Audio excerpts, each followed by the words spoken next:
Pizza তাও মাত্র 220 টাকায়।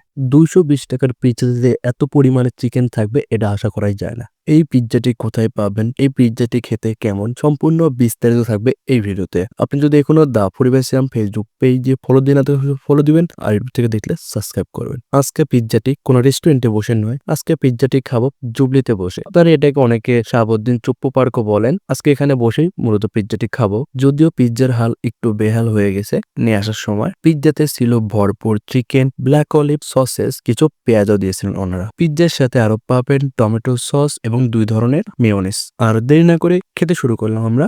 পিজ্জাটি ওনারা 6টি স্লাইস করে দিয়েছিলেন, তার মানে বুঝতে পারছেন পিজ্জাটির সাইজটাও আছে বেশ ভালোই বড়। খেলাম, খেতে ভালোই লাগতেছিল। পিজ্জা বিশেষ করে চিকেনের পরিমাণ যত বেশি থাকবে খেতে তত বেশি ভালো লাগবে। এবার টমেটো সসের সাথে খেলাম, এটা খেতে একটু হালকা স্পাইসি লাগতেছিল।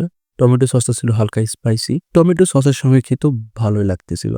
পিজ্জার সাথে ওনারা দিয়েছিলেন 2 ধরনের মিউনিস। এবার পুদিনা পাতার যে মিউনিসটা আছে সেটাই খাবো। খেলাম, খেতে ভালোই লাগতেছিল। এটা ছিল হালকা মিষ্টি মিষ্টি টাইপের, একেবারে বেশি মিষ্টি তা না, হালকা মিষ্টি। এটার সঙ্গে খেতে বেশ ভালোই লাগতেছে। আরো এক ধরনের মিউনিস ছিল, এই মিউনিসটার সঙ্গে খেলাম, খেতে বেশ ভালোই লাগতেছিল। এই মিউনিসটাও ছিল হালকা মিষ্টি টাইপের। সাধারণত মিউনিস গুলো হালকা মিষ্টি টাইপেরই হয়। এক কথায় বলতে গেলে এই পিজ্জাটা খেতে আমার কাছে খুবই ভালো লাগছে। 220 টাকা প্রাইস অনুযায়ী পারফেক্ট একটা পিজ্জা। পিজ্জাটির নাম পোমোডোরো পিজ্জা। এই পিজ্জাটি আপনারা পেয়ে যাবেন চেন্নাই এক্সপ্রেসে। চেন্নাই এক্সপ্রেসের লোকেশন হলো পাবনা গভর্নমেন্ট গার্লস স্কুলের বিপরীত পাশ, সমবায় মার্কেটের 2য় তলায়।